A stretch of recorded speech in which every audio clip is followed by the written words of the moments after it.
puluhan tahun kok belum ada titik terang tentang DPO ini. Dipukul tangan Vina patah. Bukan diseret pakai motor, dipukul tangan Vina. Kepalanya. Kepalanya sih, Dede, kepalanya kenapa? Diapain, Dede? Kepalanya? Tadinya dibenturin. Dibantuin kemana? Ke motor, terus ke aspal. Nyampe di Polresta, saya langsung dipukulin. Suruh mengakui apa yang bukan saya lakukan. Eki adalah anak kandung kami yang mana menjadi korban.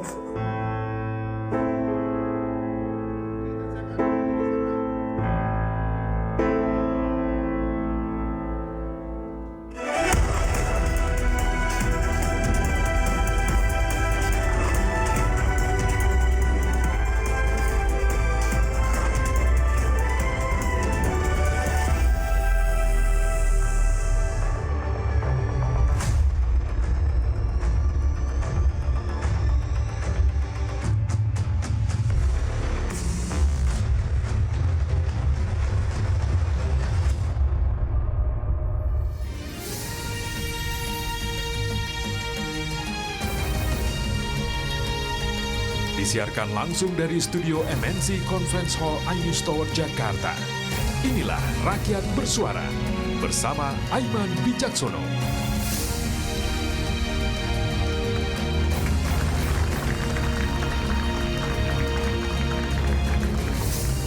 Hari ini saya membuka Rakyat Bersuara tidak dengan senyum. 3 bulan Rakyat Bersuara saya selalu buka dengan senyum.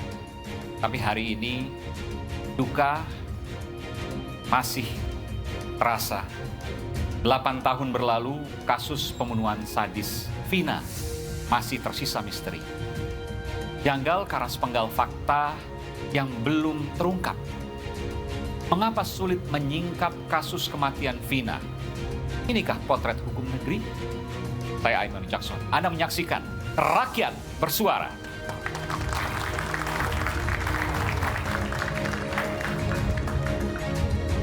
Saya akan mengundang para pembicara istimewa kita malam hari ini ke panggung Rakyat Bersuara. Telah hadir bersama saya Komisaris Jenderal Polisi Purnawirawan Ito Sumardi, Kabareskrim Polri periode 2009-2011. Selamat malam, Pak Ito.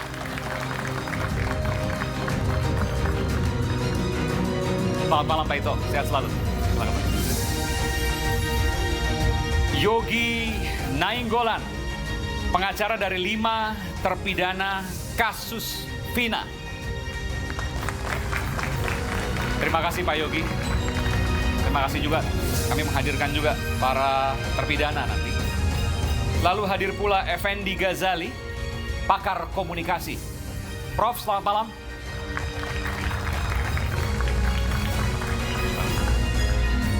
Serta Bung Reza Indragiri, psikolog forensik.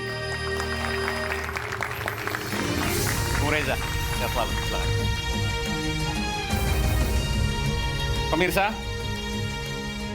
ya, saya mencoba untuk menghubungi keluarga para terpidana. Ya. Pak Yogi ini adalah pengacaranya dan saya menghubungi keluarga para terpidana yang saat ini berkumpul di satu tempat di Cirebon, Jawa Barat. Saya akan menyapa mereka eksklusif di Rakyat Bersuara. Selamat malam. Assalamualaikum warahmatullahi wabarakatuh. Bisa ya. Ya, saya lihat di kiri saya. Baik, ini ada 5 orang tua pelaku pembunuhan Vina. Saya harus katakan seperti itu, boleh? Cek. Pak Kosim boleh, Pak Kosim boleh menjawab, betul Pak? Mendengar apa yang saya sampaikan, betul Pak? Pak Kosim?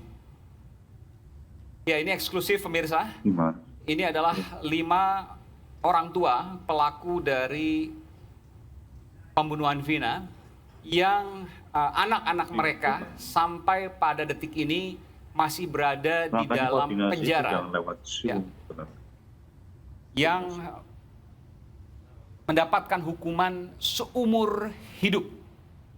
Ya. Saya ke Pak Kosim dulu. Pak Kosim, bisa mendengar saya Pak Kosim? Pak Kosim? Ini wifi-nya siapa sih? Aku pakai wifi. Iya, Pak Kosim. Suara saya apakah terdengar, Aiman? Dari iNews, Rakyat Bersuara? Pak Kosim? Selamat malam, Assalamualaikum, Pak Kosim. Tuh, udah mati. Bukan hotspotnya. Iya, kami akan coba menghubungi lagi, pemirsa. Kami akan mencoba menghubungi lagi.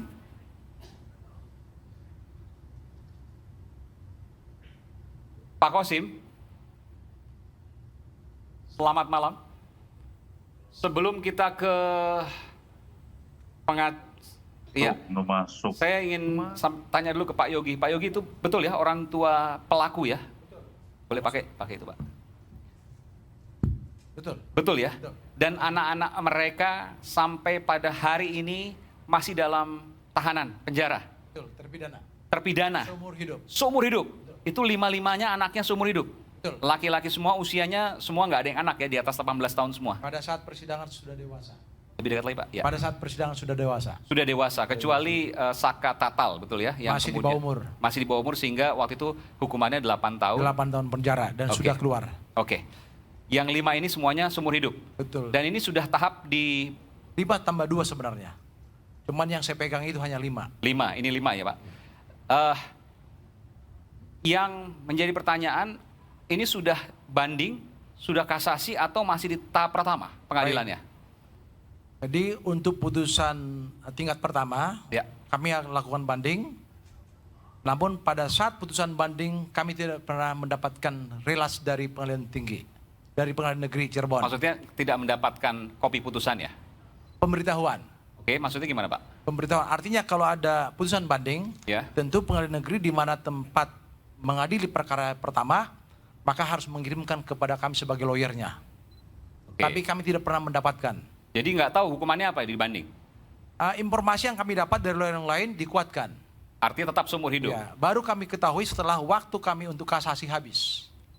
Oh sebentar, jadi udah tahap pertama, lalu naik banding, tidak mendapatkan kabar, lalu kemudian sudah habis waktu jadi inkrah. Ya. Jadi tidak bisa kasasi, langsung PK nanti kalau memungkinkan. Betul, itu harapan kami. Akan diajukan PK?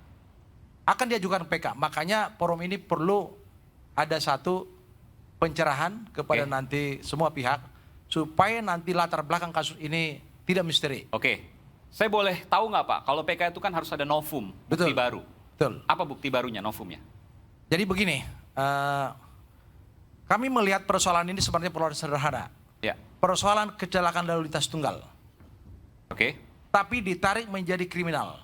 Nah ini menjadi permasalahan. Tapi kan ada yang meninggal Pak. Betul. Dan ada proses forensik ya, yang otopsi yang menunjukkan bahwa ada kekerasan seksual di sana. Nah ini yang perlu saya jelaskan.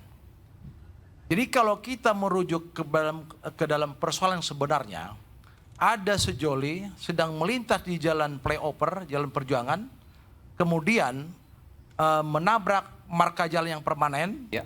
terhempas mereka ke aspal, lalu di tengah-tengah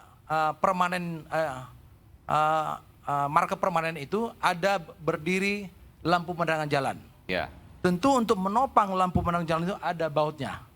Oke. Di baut itu ditemukan ada bercak darah dan potongan daging. Itu yang ditemukan oleh polisi lalu lintas. Berarti ada kecelakaan. Nah, hanya saja ini kan orang tua daripada si Eki yang notabene anggota kepolisian Resort Cirebon Kota yang berdinas di narkoba. Anaknya itu pernah berkonflik dengan geng motor sebulan sebelumnya. Sehingga terasumsi dia bahwa peristiwa yang di flyover jalan perjuangan itu terkesan ada eksiden di luar daripada kecelakaan lalu lintas. Dari geng motor tersebut yang berkonflik dengan Eki, itu Betul. versi Anda ya? Oke. Jadi sedangkan klien kami yang 5 orang ditambah yang lain di malam kejadian, tolong dicatat nih, di malam kejadian mereka berada di satu gang Bakti di depan rumahnya Ibu Nining. Dan itu sudah kami telusuri. Si pelaku-pelaku ini yang dikatakan. Betul, Oke. bersama dengan yang lainnya. Termasuk anaknya Pak RT. Jauh dari TKP. Jauh dari ada kurang lebih 1 kilometer. Oke. Jadi impossible. Lalu karena anak-anak muda ini bersuara agak keras, mengganggu si pemilik rumah Ibu Nining. Terasa gaduh. Maka mereka diminta untuk meninggalkan tempat. Lalu berpindah ke rumahnya Pak RT yang notabene di dalam kumpulan anak muda itu ada putranya satu bernama KP. Pindah mereka ke sana sampai esok paginya. Artinya ada 2 titik mereka tempati, satu di depannya rumah Ibu Nining, satu di rumah Pak RT. Sedangkan peristiwanya terjadi di malam itu di tempat yang lain. Itu dulu latar belakangnya. Berapa jauh itu? Antara mana? Antara tempat si orang yang tadi, Ya. si pelaku-pelaku ini ya, Ya. dengan TKP yang Bapak katakan kecelakaan. Ini versi Bapak sekali lagi. Ada kurang lebih 1 kilometer. 1 kilometer. Oke, artinya nggak jauh, Pak. Oke. Ya, oke. Baik, terus? Lalu berikutnya, setelah peristiwa tertanggal 27 Agustus 2016 itu, karena di benaknya daripada orang tua salah satu almarhum namanya Eki ini, namanya Rudiana, anggota kepolisian Resort Cirebon Kota, di unit narkoba mencoba mencari informasi di sekitar kejadian tersebut. Awalnya memang awalnya disimpulkan sementara waktu itu kecelakaan. Tunggal. Kecelakaan betul. tunggal. Kecelakaan tunggal. Oke. Karena fakta Ya. membuktikan. Oke. Lalu dia mendapatkan informasi yang sesat dari 2 orang. Namanya Aib dan Dede. Dan di persidangan kedua-duanya dimisterikan. Tidak pernah hadir. Tapi disebutkan dalam BAP dan Ada dakwaan. betul dalam pemeriksaan. Tetapi di persidangan nggak pernah hadir. Ini kan jadi misteri. Ya. Harusnya ini menjadi penguak tabir. Lalu informasi ini disampaikan kepada orang tuanya. Orang tuanya 3 hari kemudian melakukan action penangkapan terhadap mereka-mereka. Termasuk tadi ada yang di bawah umur yang tidak mengerti apa yang terjadi di satu lokasi Ini tentang maksud orang tuanya Pak Rudiana ini ya. betul. Oke, ini Nah, bersama sekali lagi dengan pemirsa ini adalah versi dari pengacara. Tapi nggak apa-apa, ini kita Oke, berikan oke. kesempatan. Silakan, Pak. Lalu dilakukan penangkapan. Dibawa ke unit narkoba, bukan diserahkan ke unit reskrim. Di situ terjadi penganiayaan seperti gambar yang tersiar di media sebelum kami ditunjuk sebagai lawyernya. Kami ditunjuk sebagai lawyer ketika ini kasus sudah viral di Cirebon. Berapa bulan setelah kejadian tuh? Dari 27 Agustus. Kejadian Kami 27 Agustus ditunjuk ya? itu kurang lebih 1 bulan kemudian. Baik. Dan kasusnya dilimpahkan ke Polda Jabar. Lalu sebagai bentuk daripada apresiasi kami telah ditunjuk, kami datang ke Polda Jabar dan diterima dengan baik. Kami minta agar diperlihatkan klien kami kepada kami dan Polda Jabar sangat proaktif. Mereka dibawa dari tahanan, diperlihatkan kepada kami dan kami sampaikan bahwa kami adalah lawyer yang ditunjuk oleh keluarga. Oh, yang nanganin waktu itu bukan Polres Cirebon, tapi Polda Jabar. Awalnya Polresta Cirebon.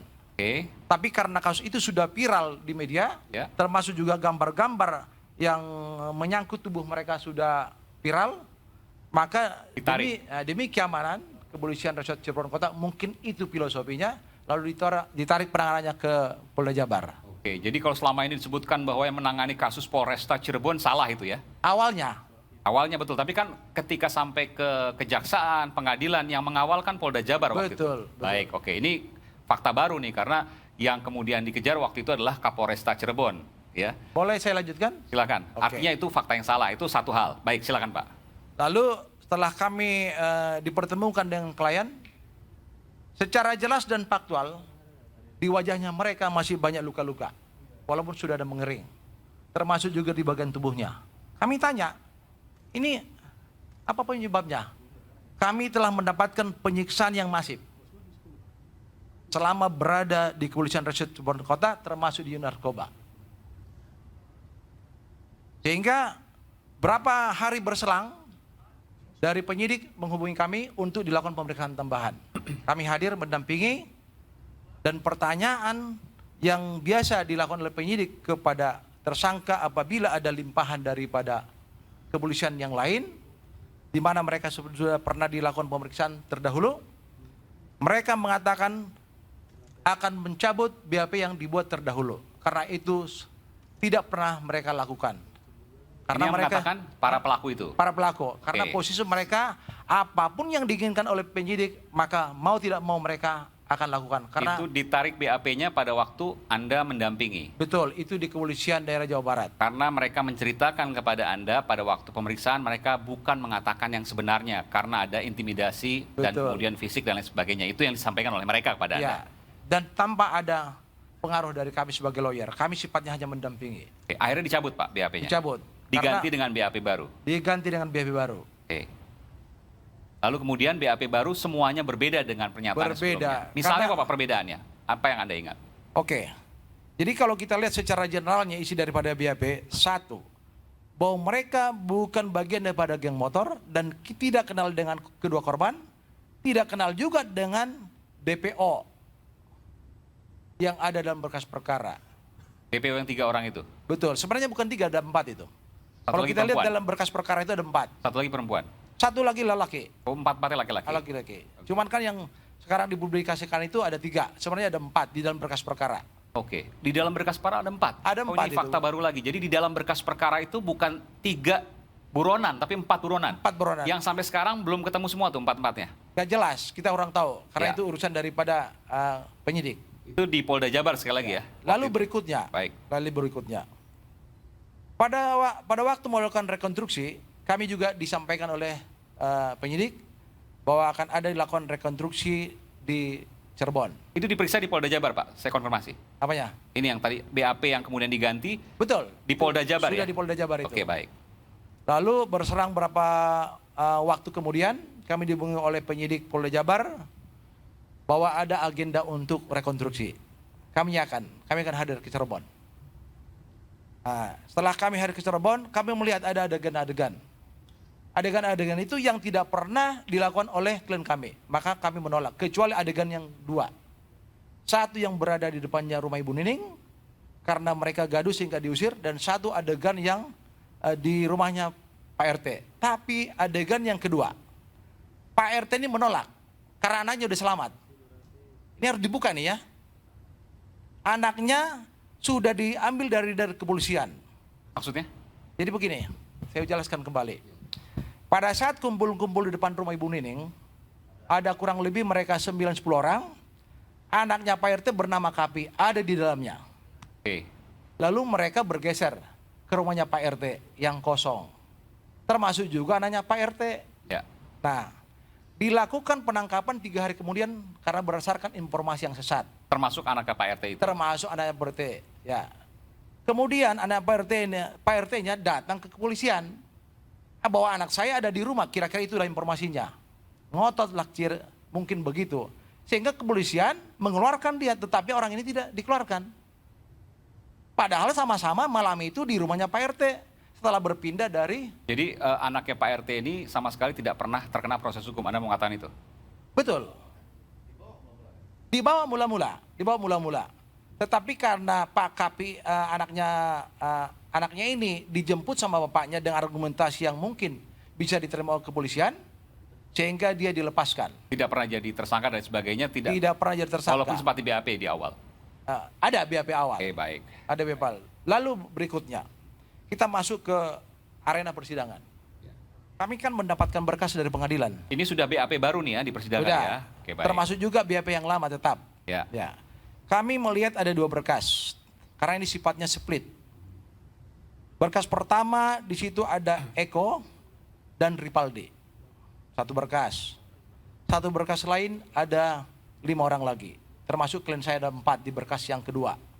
Nah, kami melihat di situ ada beberapa hasil pemeriksaan daripada rumah sakit umum, ada juga hasil pemeriksaan daripada dokter forensik.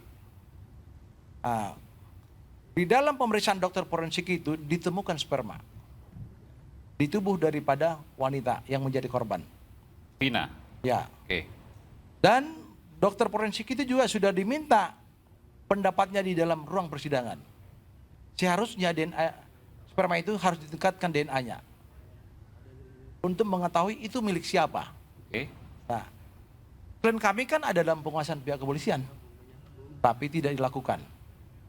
Hanya kalau kita melihat ke dalam konteks rumusan pasal yang persangkakan 338, 340 walaupun terbalik ya, junto pasal 81 perubahan daripada undang-undang tahun 2002 dan sekarang undang-undang 2014. Memang di situ terumus ya. Pasal 81 itu harus juga mengadopsi pasal 76D menyangkut masalah kekerasan seksual kepada anak di bawah umur. Kenapa sekarang ini ada orang bertanya-tanya, kenapa tidak menggunakan undang-undang masalah pasal tentang Oke, pasal belakang dulu Pak. pemerkosaan. Saya ingin tanya, itu Bapak tahu bahwa ada, mohon maaf tadi sebutkan tadi ya, ada sperma tadi itu di pengadilan sebelumnya tidak pernah tersebut di dalam BAP? Tidak, karena BAP kan kita dapatkan Jadi dari ada di pengadilan. penuntutan itu? Iya. Di kejaksaan maksudnya? Jadi ketika Ya, ini persidangan, saya konfirmasi dulu Pak. Artinya tidak pernah ada pada saat penyidikan di kepolisian, di penuntutan ada? karena itu dalam satu berkas. Enggak, Pak. Saya harus tanya ke Bapak. Bapak harus fair juga nih. Ya, ya, ya. Hal tersebut di penyidikan di kepolisian ada tidak? Ada, pasti ada. Karena itu diminta oleh Spermanya polisi. ada. Artinya Karena- bukan hal baru dong Pak? Bukan. Oke, baik. Baik. Karena otopsi mayat itu Jadi kan diminta oleh- janggalnya di mana menurut Bapak? Ya, artinya begini. Kalau ada dalam hasil temuan dokter forensik di tubuh korban yang dibedah mayat, Ya. tentu kan ada tindak lanjutnya untuk meriksa DNA. Ya. Ini sperma milik siapa? Dan itu ada dilakukan? Tidak dilakukan. Tidak pernah ada dilakukan? Tidak lakukan. Sampai di pengadilan pun Tidak pernah lakukan. Lalu kemudian dari mana bisa dikatakan bahwa 7 pelaku itu bagian dari pemilik, mohon maaf ya, Ya. apa yang ditemukan tadi, sperma? Nah, itulah yang tidak terungkap dalam putusan hakim. Oke. Menarik kan? Berarti bahwa ada yang tadi katakan sperma itu berarti bahwa ada kekerasan seksual, Nah, kalau kita bicara dalam konteks bukan kecelakaan tunggal. ya, oke, begini. Kita juga harus berpikir dewasa. Kenapa saya ajak begitu? Kita tidak bisa langsung merumuskan bahwa sperma itu ada kaitannya dengan klien-klien kami. Kenapa saya katakan begitu? Saya tahu arah Anda kemana. Oke, Maksudnya bisa saja bukan itu, tapi kemudian bisa saja teman laki-lakinya siapapun itu. oke, itu betul. Itu Anda mau mengatakan itu kan? Betul, ya. Baik. Yang kedua, fakta di TKP ada sorotan CCTV dan itu tertuang dalam BAP. Seandainya ada tindakan-tindakan di dalam olah TKP kaitannya dengan peristiwa itu dan di sekitar itu melihat ada pemilik rumah memiliki CCTV yang menyorot keluar, selesai sudah masalahnya. CCTV itu jadi pertimbangan pada saat pengadilan? Tidak ada, Tidak ada. tapi muncul. Hakim tidak meminta waktu itu. Karena di persidangan kan tidak mungkin lagi diminta. Karena sudah bentuk berkas perkara. Seharusnya itu wilayah di penyidikan. di Dan tidak pembuktian. pernah ada waktu itu. Tidak pernah. Oke, baik. Nggak apa-apa, ini kita ungkap Oke, fakta-fakta. oke. Meskipun saya harus sampaikan bahwa pengadilan hakim di tingkat pertama maupun tingkat banding Ya. menyatakan bahwa 5 klien Bapak, pemuda-pemuda itu bersalah dan Seumur hidup. hukumannya seumur hidup. Betul. Dan itu artinya sudah dilakukan proses persidangan oleh hakim dari bukti-bukti yang kemudian dilakukan penyidikan di kepolisian maupun penuntutan di kejaksaan. Oke, Nah, betul. kita akan kembali, saya akan ke Pak Ito nanti dan juga ke Bung Reza, tapi saya akan nanti setelah jeda saya ingin ke Cirebon dulu untuk kita wawancara eksklusif dengan para keluarga pelaku di sana. Kami akan segera kembali, tetaplah bersama kami di Rakyat Bersuara.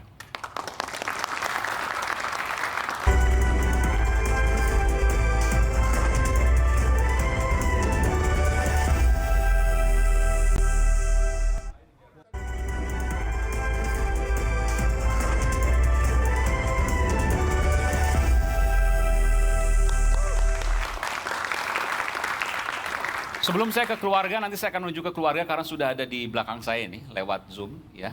Nanti mereka akan saya wawancara 5 orang tua dari pelaku pembunuhan Vina. Setidaknya itu kemudian yang diputuskan oleh pengadilan. Tapi sebelum sana saya ingin ke Pak Ito dulu. Pak Ito, tadi ada yang menggugah saya untuk bertanya ke Pak Ito ya.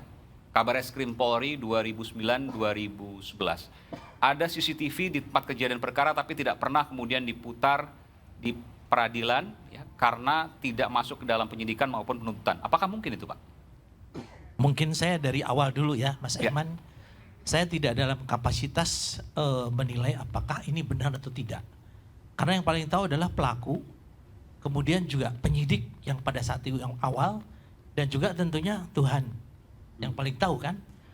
Jadi kalau yang disampaikan oleh Bang Yogi tadi, memang satu cerita yang kalau kita mengikuti dari menit demi menit, itu kan. Ini kan membuat satu rangkaian. Nah, saya bicara dari aspek normatifnya, manajemen penyidikan. Yang dilakukan oleh seorang penyidik, ya, saya sebagai mantan orang reserse, tentunya kita harus hati-hati dan cermat. Karena apa? Karena kita ada konsekuensi hukum, yaitu tindakan administratif dan kode etik kalau kita melanggar, apalagi merekayasa. Satu. Yang kedua, tentunya di dalam penyidik itu, dalam manajemen penyidikan ini kan pertama mengolah TKP. Kemudian keterangan ahli yang di sini tentunya diambil dari hasil forensik. Kemudian keterangan saksi, kemudian tersangka, dan juga di sini ada beberapa petunjuk yang tadi disampaikan, apakah CCTV dan lain sebagainya. Nah, kalau ini CCTV harus ditampilkan di pengadilan, itu tergantung daripada hakim. Kalau hakim merasa sudah yakin bahwa apa yang disampaikan oleh jaksa itu sudah cukup, dia tidak perlu melakukan. Walaupun tidak ada di penyidikan maupun penuntutan, hakim bisa meminta itu. Ya, bisa saja. Kalau sangat memang ada. bisa. Iya. Pasti karena disebutkan oleh pihak terdakwa waktu itu. Misalnya seperti itu kan. Ya. Pak, ini ada CCTV, kenapa nggak diputar? Katakanlah seperti itu. Ya. Karena begini. Hakim akan meminta itu. Ya, gini Mas Eman.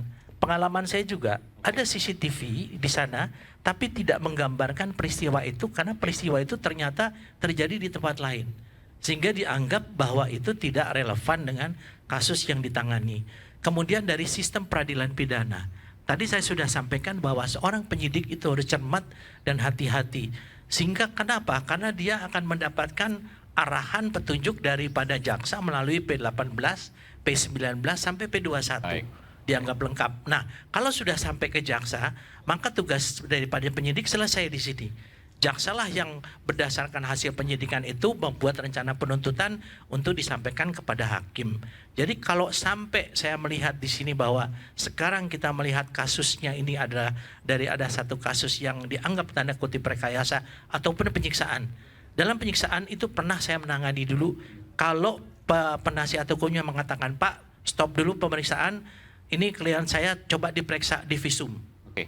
Itu maka BAP-nya adalah batal. Oke, nanti kita bicara soal penyiksaan, Pak. Tapi kita dengarkan dulu. Ini menarik juga. Ini hal yang lain ini. Ada dugaan penyiksaan yang disampaikan oleh para pelaku ini pada saat pemeriksaan di kepolisian, itu ya.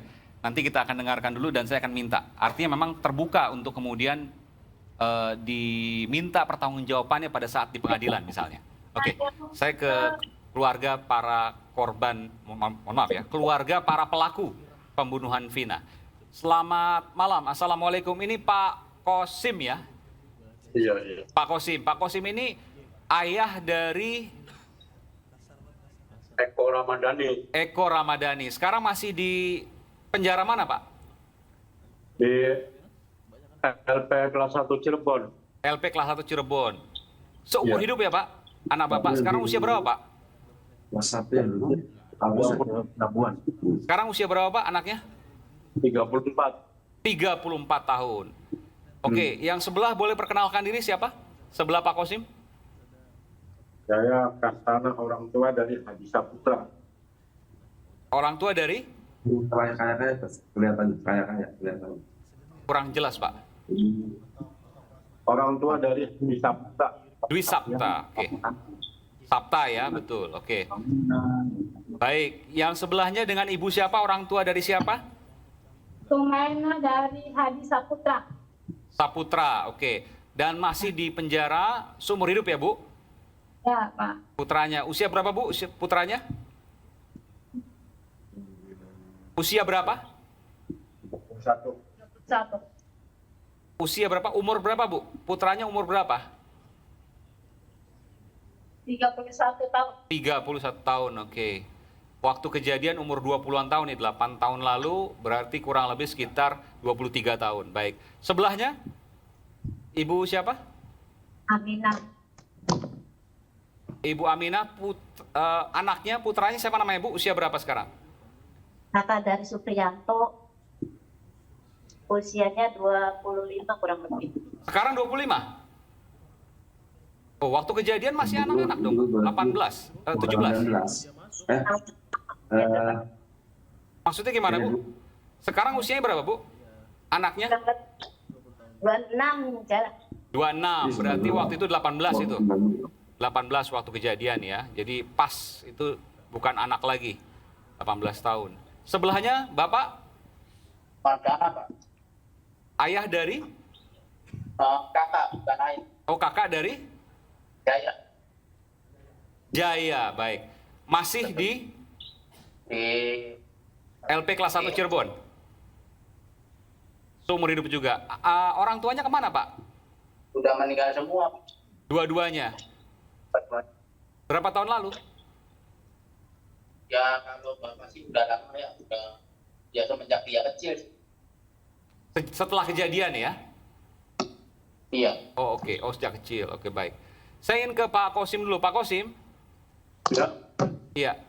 Pak Kosim, apa yang Bapak ingin ceritakan terkait dengan anak Bapak yang bukan didakwa lagi, Pak, sudah terpidana atas pelaku pembunuhan dengan kekerasan seksual atas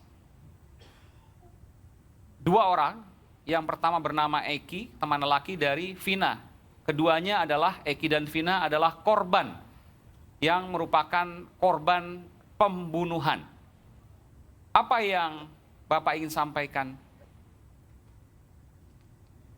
Ya kalau sebagai orang tua mendoakan yang ini adalah yang cepat selesai diproses.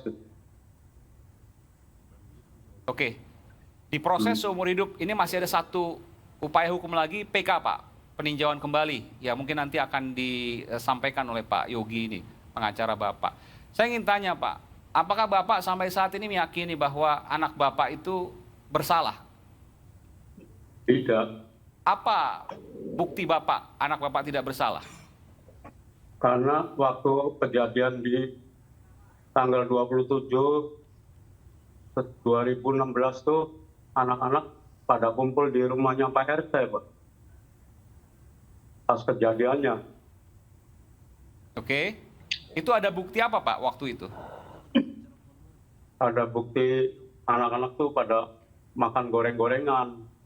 Namanya anak buruh proyek, jadi kalau malam minggu tuh kumpul-kumpul. Oke. Pas malam kejadian itu ada di rumah Pak RT. Dengan tempat kejadian perkara, jauh nggak, Pak, rumah Pak RT itu ke TKP, tempat kejadian perkara? Ya sebelahan, Pak. Sebelahan, oke. Berapa lama kalau jalan kaki itu, Pak? 50 meteran lah. Kirain Pak RT-nya. Enggak, ke tempat kecelakaan Vina itu jauh nggak, Pak, rumah Pak RT? Oh, jauh, Mas. Jauh. Jauh waktu itu. Kira-kira 1 kiloan. 1 kilo. Semua anak-anak Bapak waktu itu pakai motor semua? Ya kurang tahu ya. Karena kan di dalam dakwaan, di dalam BAP, anak-anak Bapak itu bagian dari geng motor, betul? Enggak. Tapi punya motor, Pak? Ya punya, itu mah buat Dan- ini. Baik. Buat tahap. Dan pada saat main di rumah Pak RT itu semuanya menggunakan motor? Iya. Semuanya menggunakan motor. Jadi ada berapa motor waktu itu? 5, 6, 7 motor? Kurang tahu ya, Pak. Tapi Soalnya- semuanya punya motor satu-satu. Itu, oh tidak? Enggak. Oke. Rumah Ibu Nining dengan rumah Pak RT itu satu gang. Oke. Ya, jadi mereka tidak menggunakan motor. Jadi waktu main di rumah Pak RT itu tidak menggunakan motor? Enggak, hanya berpindah tempat dari depannya rumah Ibu Nining ke rumahnya Pak RT yang jaraknya tadi hanya 50 meter. Oke. Jadi saya luruskan dulu. Iya. Dan Jadi- tidak bawa motor waktu itu? Bukan. Ya. Sama sekali tidak bawa motor? Tidak bawa motor, karena itu gang. Ya. Oke. Tidak Supaya- bawa motor, betul ya, Pak? Pak Kosim ya? Iya. Oke. Nggak ada yang bawa motor waktu itu satupun? Enggak ada. Nggak ada, oke. Nah, saya ingin tanya, Pak. Bapak sempat menceritakan, mungkin Ibu atau Bapak yang lain juga silakan. Ada penyiksaan waktu pemeriksaan, betul? Betul, Ibu. Boleh cerita, Bu? Ya kan disetrum, dipukul pakai gembok. Itu cerita dari anaknya. Ada bekasnya dan lain sebagainya? Ada, Pak. Di kepalanya tuh, Pak. Bentuknya apa, Bu? Oh. Apa, Pak? Bentuknya apa? Bekasnya itu bentuknya apa? Kayak pitak gitu tuh, Pak. Karet gitu. Kata anaknya diapakan itu? Besok ditutup, kan masih ada Pak. Iya, diapakan sehingga bisa luka seperti itu? Jadi sama gembok katanya sih, pukul sama gembok. Oh, dipukul dengan gembok. Lalu disetrum bagian apanya dan apa bekasnya? Nggak tahu tuh kalau disetrum sih, katanya disetrum semua. Oke, jadi yang ada tandanya hanya di bagian kepala, pitak tadi? Ya, Hanya satu. Ada lagi mungkin Bapak Ibu yang punya tanda, anaknya yang mengaku disiksa, dan ada tandanya siapa? Ya, sekarang mah udah sembuh. Kemarin mah talinya dimasukin putung rompok Di mana, Bu? di telinga. Di belakang telinga? Di dalamnya, Pak. Oke. Ada bekasnya juga? Ada, sampai anak-anakku diobatin di Polda. Oke. Waktu itu sampaikan nggak ke pengacaranya? Sampaikan. Waktu itu di pengadilan Ibu kan sempat datang pasti ya? Sempat disebut nggak soal itu? Ya, orang sidangnya tertutup. Sidangnya tertutup, oke. Tapi Ibu kan boleh masuk? Nggak boleh. di luar. Baik. Jadi tidak, menurut Ibu, Bapak semua ini mereka mengakui karena disiksa. Tapi kan kemudian akhirnya keterangannya berubah lagi setelah ada Pak Yogi ini, betul ya? Bahwa yang lama dibatalkan semua, masuk keterangan yang baru, betul? Dan itu yang benar gitu ya? Ya Pak. Oke. Di keterangan yang baru, apakah juga ada pengakuan dari anak-anak Ibu, Bapak, bahwa yang bersangkutan melakukan pembunuhan dan kekerasan seksual? Tidak ada. Pak. Tidak ada di BAP yang baru, tidak ada? Tidak ada. Tidak ada.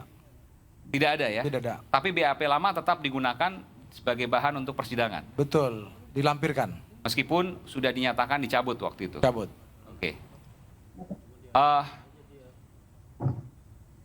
Pak Ito mungkin ada pertanyaan ke keluarga, silakan. Kepada Bapak Ibu yang keluarga daripada terpidana, Bu, waktu pemeriksaan atau pada saat di pemeriksaan di kepolisian, apakah saat itu dilakukan protes atau mungkin tidak ingin melanjutkan pemeriksaan? Karena kan di dalam pemeriksaan biasa ditanyakan apakah saudara dalam keadaan sehat atau tidak. Nah, kemudian juga ini mungkin ke Bang Yogi nih. Ya, siap. Kira-kira apakah waktu itu dilakukan protes atau kan dilaporkan ke Propam, Ya. sehingga kemudian kita bisa meminta supaya tidak dilanjutkan? Ini setelah ada pengacara, Pak ya? Iya, iya. Oke. Tidak dilanjutkan untuk pemeriksaannya. Kira-kira gimana? Oke. Terima Sebentar, kasih. kita ke sana dulu, Bu. Oh ya. Apakah sempat waktu itu disampaikan bahwa ini setelah kemudian diganti dengan BAP yang baru ya Bapak Ibu? Itu Ya.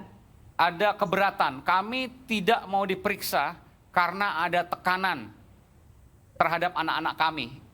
Apakah pernah disampaikan seperti itu mungkin ke pengacara dan sebagainya? Pernah. Pernah. Semuanya kompak nih jawab pernah. Apa yang disampaikan waktu itu? Mungkin ada Bapak atau Ibu atau Kakak, silakan. Ya, itu karena ada pemaksaan dan tekanan. Lebih keras lagi Pak, kurang jelas suaranya. Ya, karena anak-anak itu ditekan oleh kepolisian, disuruh mengakui. Ditodongin pistol, Pak. Itu. Ya, itu kan sebelum ada pengacara. Setelah ada pengacara kan berbeda pemeriksaannya, betul? Betul. Iya, waktu ada pengacara itu sempat bicara keberatan nggak mau diperiksa? Enggak. Ya, kita ya Udah. ngadepin ya biasa-biasa aja. Sama anak-anak juga. Ya, kita nama Pak Yogi ya ngomong sebenarnya. Enggak ada yang ditutup-tutupin. Oke. Apa yang disampaikan waktu itu, ingat nggak sama anak Bapak? Apa yang terjadi waktu itu? Di mana, Pak? Ya, kalau pengakuan anak-anak mah sama sekali enggak ngelakuin semua itu, Pak. Berbeda Ya, dengan BAP yang pertama ya. Yang pertama itu mengakui karena menurut Bapak dalam kondisi tekanan, ada siksaan waktu itu. Ya. Yang BAP kedua sama sekali tidak mengakui karena didampingi Tidak ada. oleh pengacara waktu itu. Tuh. Pak Kosim mungkin ada yang mau disampaikan, silakan. Pak Kosim, silakan Pak Kosim. Ya, kalau kita orang tua sih kepengen kasus ini segera terungkap, Pak. Supaya keluarga itu tenang dan senanglah kumpul kembali dengan keluarga. Berapa kali ke lapas biasanya, Pak? Seminggu sekali? Ya, tergantung Mas. Ya, kita lah kalau kita bagi ada ya tengok anak-anak. Ada yang disampaikan nggak, Pak? Mereka tahu nggak kalau kasus ini sekarang kan viral kemana-mana? Siapa yang mungkin baru dalam waktu dekat ini ketemu dengan anaknya? Ya, saya Pak. Oke, apa yang disampaikan, Pak? Mereka tahu, Pak, ini kasus viral kan di lapas juga ada TV. Ya, kalau kita tuh kalau anak tunjukkan kebenaran kamu, kok kamu sama sekali nggak berbuat, itu aja Pak. Oke, itu dari Bapak. Dari sang anak ada ngomong apa, Pak? Ada bicara apa? Ya kalau anak juga ya sama, berani. Sampai mati pun saya juga, ayo berjuang, itu. Karena saya nggak ngelakuin, ngomongnya gitu Pak. Pak Kosim mungkin anaknya sempat ketemu, Pak, setelah kasus ini viral, Pak? Enggak pernah nengok. Waktu itu aja Lebaran belum nengok. Pak, dari Lebaran belum nengok, Pak? Nengok, iya. Paling pengampuran. Gitu. Sebulan sekali? Nggak cerita apa-apa kita, Pak. Karena yang mau diceritain udah berlampau gitu. 8 tahun yang silam gitu. Oke. Ibu, sempat nengok dalam waktu dekat ini? Kemarin-kemarin? Enggak sih, Lebaran aja Pak. Tapi tadi pagi tuh nengok ke lapas, tapi anak-anak tidak ada di situ. Di mana, Pak? Bu? Katanya sih waktu tadi pagi tuh nengok tuh anak-anak dibawa ke Polda. Nah, saya kenapa nggak ada pemberitahuan sama keluarga? Oke. Di Polda Jabar ya? Katanya maaf Bu, soalnya dadakan ada pemeriksaan gitu. Oke. Ya, saya juga tim kami Rakyat Bersuara juga mencoba untuk menghubungi pihak Polda Jabar dengan Kabitumas Polda Jabar, Komisaris Besar Polisi Jules Abraham, cuma belum berkesempatan untuk hadir dan beliau menyampaikan bahwa akan segera menggelar konferensi pers terkait kasus ini. Kita akan tunggu tentu sama-sama. Tapi saya ingin tanya dulu sebentar Pak Ito. Jadi sudah inkrah lalu kemudian diperiksa lagi. Bagaimana kemudian menjelaskan pada publik? Gini Mas Aiman, ini kan kasusnya sudah menjadi viral. Ya. Tentunya mempertaruhkan nama baik Polri ya. Betul. Dan ini sudah menjadi perhatian dari Mabes Polri, kemudian Polda Jabar tentunya melakukan eksaminasi. Pemeriksaan ulang apakah itu terjadi meskipun ini tentunya bukan membuat berkas ini menjadi berkas ulang lagi ya. Karena nanti kalau dari hasil eksaminasi ini ditemukan ada penyidikan yang tidak sesuai dengan prosedur, nah tentunya ini akan ada konsekuensi hukum dari para penyidik yang saat itu melakukan penyidikan. Oh, jadi Mabes Polri ini langsung bergerak untuk melihat adakah miss penyidikan, adakah kesalahan dalam penyidikan, itu gunanya. Betul. Jadi betul. bukan kasus ini yang mau dibuka lagi, bukan karena sudah inkrah ya. Bukan, tapi proses penyidikannya. Karena kan di dalam sistem peradilan pidana tugas daripada kepolisian itu adalah melakukan penyidikan, mengumpulkan bukti, menyerahkan penuntut umum. Oke, iya. Ini informasi baru meskipun polisi belum menyampaikan, tapi hanya itu yang mungkin ya. Jadi polisi Mabes Polri bergerak cepat untuk kemudian melihat adakah kesalahan dalam penyidikan. Jika ada kesalahan maka dilakukan proses hukuman terhadap para penyidik itu. Ya, tentunya nanti akan ada sanksi daripada kepolisian ya. Kan di sana ada kode etik, ada administrasi dan ini pun bisa menjadi bahan buat Bang PK. Yogi untuk PK kalau memang betul ada. Karena yang saya dengar Mas Iman mungkin ada tambahan. Kemarin menarik dari Ibu Titin mengatakan bahwa Ibu Titin ini pernah melaporkan ke Komisi Yudisial. Tentunya ini terkait dengan keputusan hakim kan. Bu Titin yang mana maksudnya Pak? Ini yang pengacaranya Saka. Oh oke, baik. Saka Sakal ya. Kemudian dari Komisi Yudisial sudah datang menanya-nanya, bertanya-tanya, tapi hasilnya bagaimana kita tidak tahu. Sehingga pada akhirnya pada saat itu kan ada keputusan yang diputuskan tetap sampai inkrah. Nah tentunya menurut saya barangkali ini dari pihak pengacara dan keluarga. Kalau memang betul ada hal-hal yang tidak sesuai dengan kenyataan itu bisa ditempuh PK ya. Tapi eksaminasi ini sudah dilaksanakan sekarang oleh pihak kepolisian. Artinya Polri ini fair juga. Dia langsung bergerak cepat memeriksa apakah ada kesalahan dalam penyidikan atau tidak. Ya, betul. Dan itu akan diumumkan ketika nanti misalnya ada temukan sesuatu misalnya. Pasti, itu pasti itu akan konsumsi disampaikan. publik juga Pak? Ya, karena kan kita ingin bagaimana meredam isu yang sekarang beredar yang simpang siur ya, spekulatif.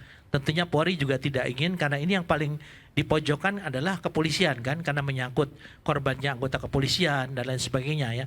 Sehingga nanti di sini nanti akan ada pengumuman yang sifatnya hasil pemeriksaan atau eksaminasi daripada kepolisian yang sifatnya adalah final ya tentunya. Kita lihat saja nanti hasilnya.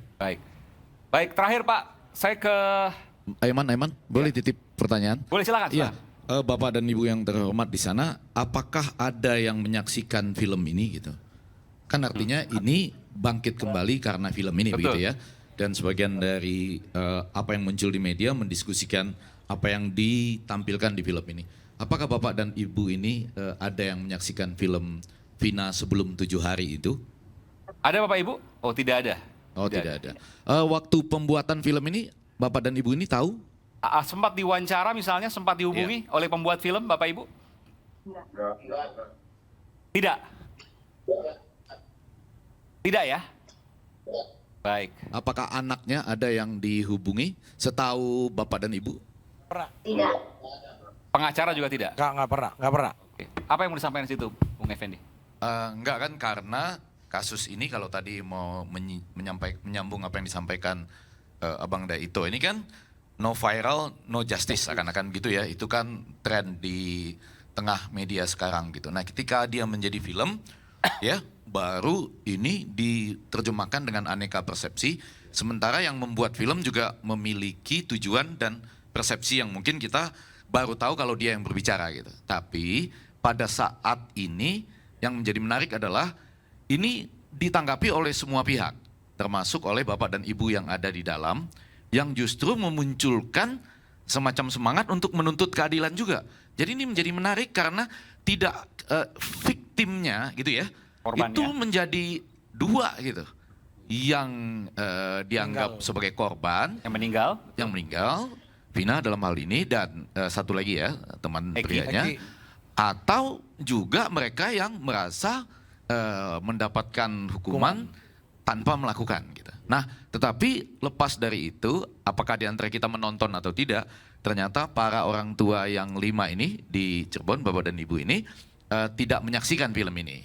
Dan selama pembuatan film, mereka juga tidak tahu atau tidak pernah diminta misalnya semacam informasi lah atau ditanya lah tentang itu. Gitu. Setahu saya memang filmnya kan juga bukan terkait dengan dokumenter atau dokumenter film ini, kasus ini, tapi filmnya lebih kepada trailer ya. Kalau orang mungkin sekarang mudahnya bilang horor lah gitu. Iya, trailer horor. Iya, baik. Baik, terakhir sebelum saya tutup, Pak Kosim atau mungkin Bapak Ibu yang lain, silakan ketika ada yang mau disampaikan. Ini siaran live, ditonton insya Allah oleh jutaan orang. Apa yang Bapak Ibu ingin sampaikan? Silakan, saya berikan kesempatan. Lebih keras lagi Bu, kurang terdengar. Masalah kantor. Dan anak-anak juga bukan anggota geng motor, Pak. Kuli bangunan. Dan motor pun ya pada malam itu main itu nggak pernah bawa motor. Nggak pernah bawa motor. Kuli bangunan. Anak Ibu maksudnya Pak kuli bangunan gitu, nggak pernah bawa motor? Bukan geng motor. Bukan geng motor. Oke. Baik. Silakan lagi, mungkin ada Bapak Ibu yang lain, saya berikan kesempatan. Pak Kosim?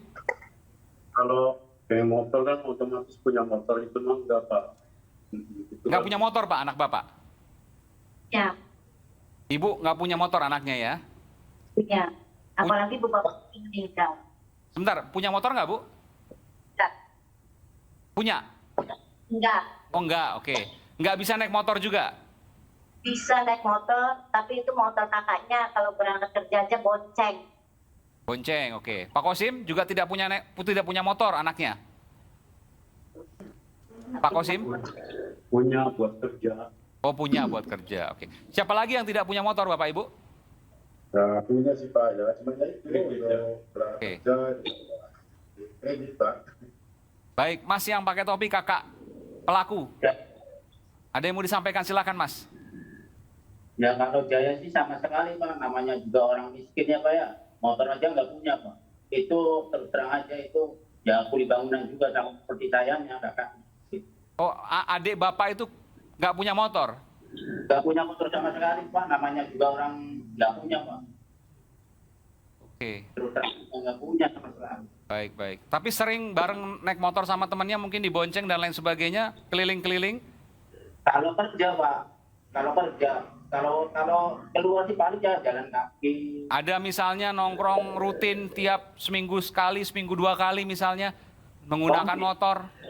Enggak, paling di depan rumah aja paling. Ya nggak jauh lah dari rumah, paling ya kumpul. Kalau istilahnya kalau orang kuliah kan, ya istilahnya kan ya kumpul-kumpul makan gorengan atau apa gitu, enggak. Nah, itu tuh masalah pelapor itu gimana ya, Pak? Gimana, Bu? Masalah pelapor itu gimana? Kok saksi nggak dihadirkan ke pengadilan? AF sama Dede. Apa, gimana? Saya kurang mendengar. Coba, kami nggak ada yang mendengar sini, Bu. Bisa lebih keras lagi, Bu. Ya pengennya si AF sama si Dede itu dihadirkan, Pak.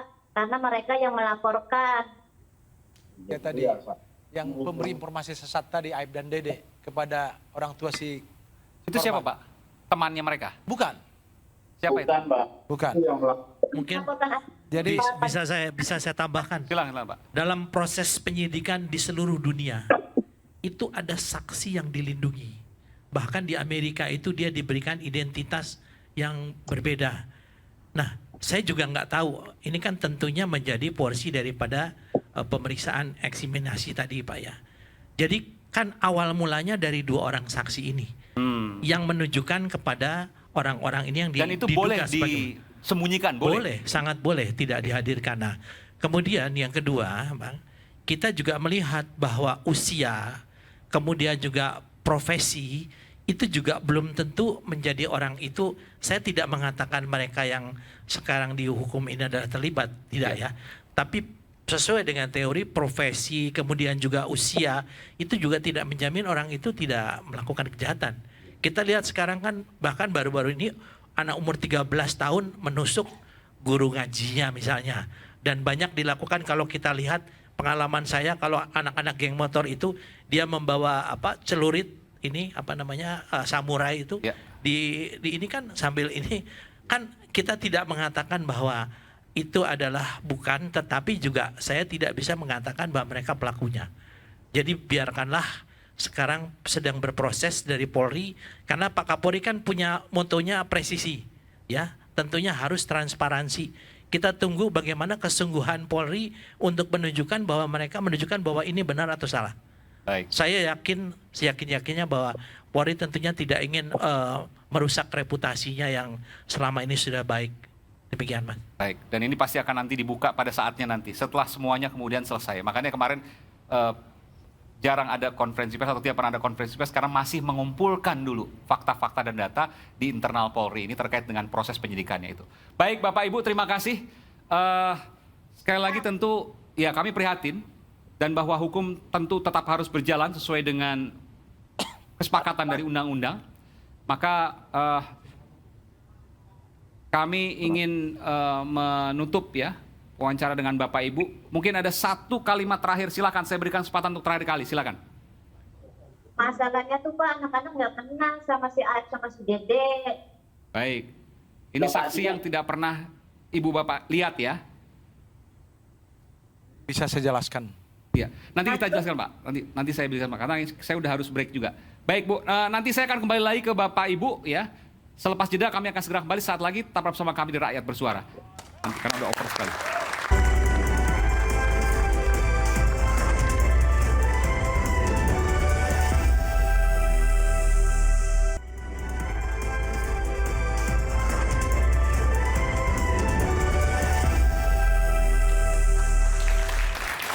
Kembali di Rakyat Bersuara, saya Aiman Wicaksono. Tadi sempat disebutkan berkali-kali, saya tanyakan kepada pihak keluarga, nanti kita akan tampilkan lagi ada 5 pihak keluarga pelaku yang merupakan saat ini narapidana seumur hidup, pelaku pembunuhan dan kekerasan seksual terhadap Vina.